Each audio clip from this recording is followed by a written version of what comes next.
This is Lisa from Mobile Tech Review, and this is not Surface Pro 7. This is the new Surface Pro X, the first newish kind of product that Microsoft's come out with in a while. Well, you could say Laptop 3 15 inches newish, but really it's just a bigger version of the Laptop 3. In this case, it's sort of like a redesigned Surface Pro 7. It's a 13-inch display, so you get a little bit more screen real estate. Nobody's going to mind that. The 12.3-inch Surface Pro 7 is great and it's compact, but that is kind of a small screen size for some people.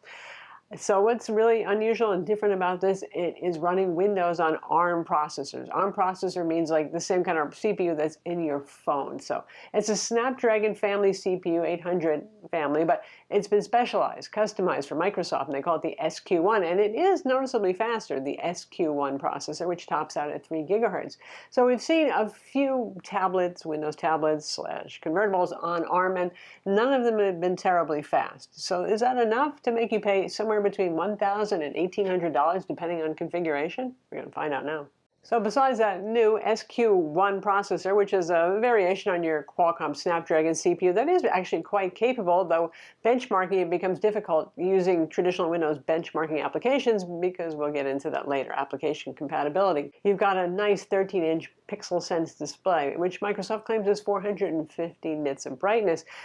Again, because of application and driver compatibility, we couldn't actually measure it with our colorimeter, so I can't verify what they say. Using my eyeballs, which are fairly well trained after decades of reviewing these products, I would say that you're looking at probably the same gamut as a Surface Pro 7, which means full sRGB coverage, around 75 to 78% of Adobe RGB. It supports the Microsoft Surface Pen and the new Microsoft Slim Pen, which is sort of like a carpenter pencil design. I leave that up to you as to which you find more comfortable. Personal preference more than anything else. What's nice about that one is it's rechargeable though. And it might work for a little bit smoother lines when using it with Surface Pro X, but not so much with Surface Pro 7 and other Surface devices, but it's pretty darn close. You can use the existing Surface Pro Pen if you have one of those too. It's the same Microsoft Pen protocol N-Trig technology going on. The bad news about that new Slim Pen is it's even more expensive than the regular Surface Pro Pen. It's $145. And you can get it bundled with one of 2 different type covers that are available. There's the standard type cover, much like the Surface Pro 7, comes in black, and that's $140. Or for $270, you can get a bundle that includes a type cover, but a slightly different one that has a little recharging tray built in for the pen, which is actually kind of cool. And it's a place to stow it and keep it. So full-size pen without having to deal with losing it because there's never enough room to stow it in the silo anymore on any of these devices. That's nice. The price is expensive. So the keyboard cover is clad in Alcantara. It's a big glass trackpad and it is backlit. It's just as fine as a Surface Pro keyboard. Also, in terms of pricing, you're looking at $1,000 minimum, and that gets you 8 gigs of RAM and a 128 gig SSD.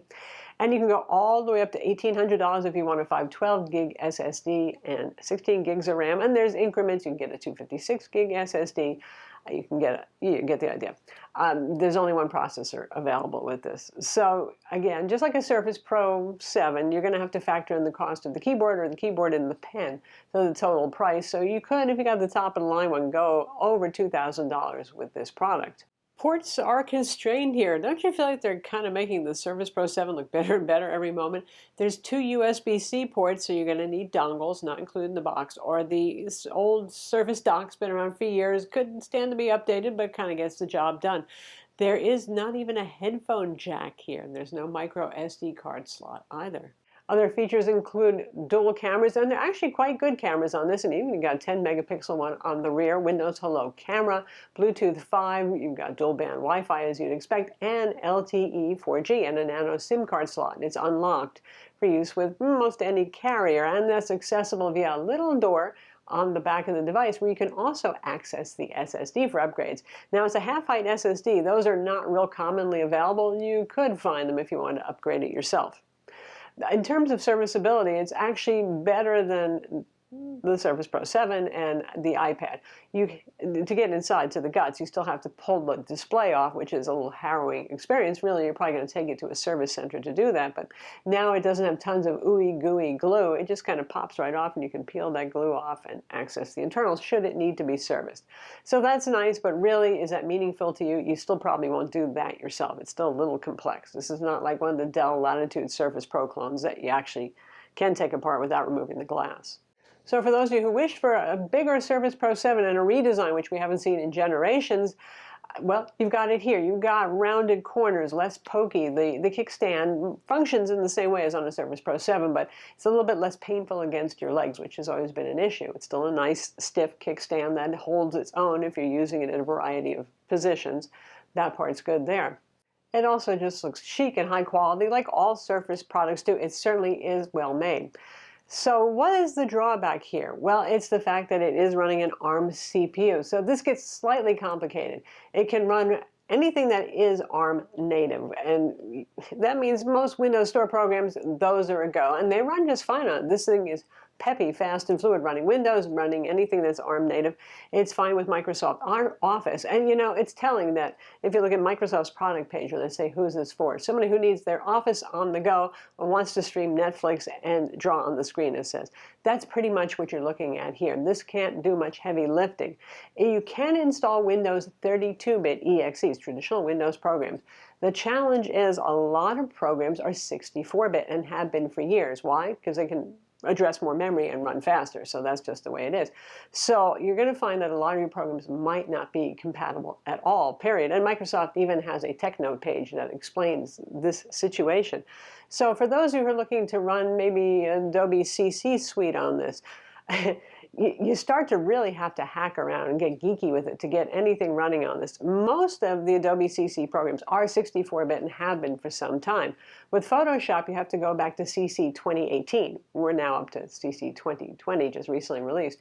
And then you can get a 32-bit version. And it works okay. It is kind of laggy with the brushes and with the photo filters and all that sort of thing. But then you're saying, why did I pay this much? And it just runs okay. That's one issue right there. And also, the Creative Cloud Desktop program is still required, and I found that it really just doesn't work very well. It tries to self-update itself, not even to a 64-bit version, but it kind of fails. There's an Acrobat DC, and that is still 32-bit. I couldn't get any version to install and run because apparently the authorization checking application, the companion one, I guess, that makes sure you legit can run it, must be 64-bit or something, because it just fails to install that and says no go. Dreamweaver is still available, 32-bit. Premiere, no way. You wouldn't want to run Premiere on this. It doesn't have the horsepower, honestly. So it's kind of hit or miss. For those of you who are artists, Clip Studio Paint is available as a 32-bit application, and that actually runs okay. So yeah, if you're doing Office, if you're doing Netflix, if you're doing streaming video, if you're watching YouTube, those sort of things, that's great. But usually when you pay for a premium device, you're paying for two things. Build quality, beautiful build quality, a nice screen, okay, going along with that, and also the ability to run things fast, quick, more powerful. That's the part of the equation that's pretty much missing here.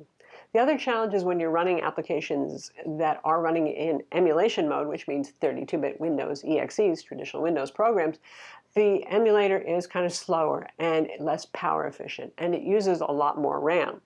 So that's a drawback too. And interestingly, even if you close your 32-bit application, the emulator stays running in the background, probably to speed up subsequent launches of 32-bit programs, but it will continue to eat away at that battery life. And the selling points for your ARM processor device here are much better battery life and instant on, and integrated LTE 4G, which we do have, Cat24 fast LTE, so we get that part. So battery life, now that we get onto that, we have a 38 watt-hour battery, which is pretty close to the Surface Pro 7. So if you are just running ARM native programs, tooling around Windows, MS Office, Windows Store applications, that sort of thing, well, then the battery life on this is actually pretty good. You can hit 10 hours on it. If you're using Windows 32-bit applications, legacy programs, normal Windows programs, a lot of them, then your battery life can go as low as 6 to 7 hours, which isn't bad. It's not any worse, really, than Surface Pro 7, but it's not a reason to buy it anymore. So there you have it.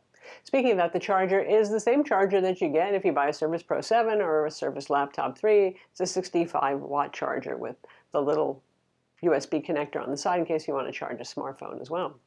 So you can see it's kind of a mixed bag here, isn't it? And on the one hand, I applaud Microsoft for still trying to work with ARM and any other processor technology that's available, but doing it in a high-end device just doesn't make so much sense because you're not getting the level of performance for traditional Windows programs or the compatibility. And then there's drivers too, because ARM uses different drivers from regular Windows Intel processor and AMD processor machines. So you might find that drivers aren't available for your device or your program for programs that need drivers, like our colorimeter, for example, that measures the screen color and brightness and all that sort of thing. I'm Lisa from Mobile Tech Review. Be sure to subscribe to our YouTube channel for more cool tech videos and hit that notification bell.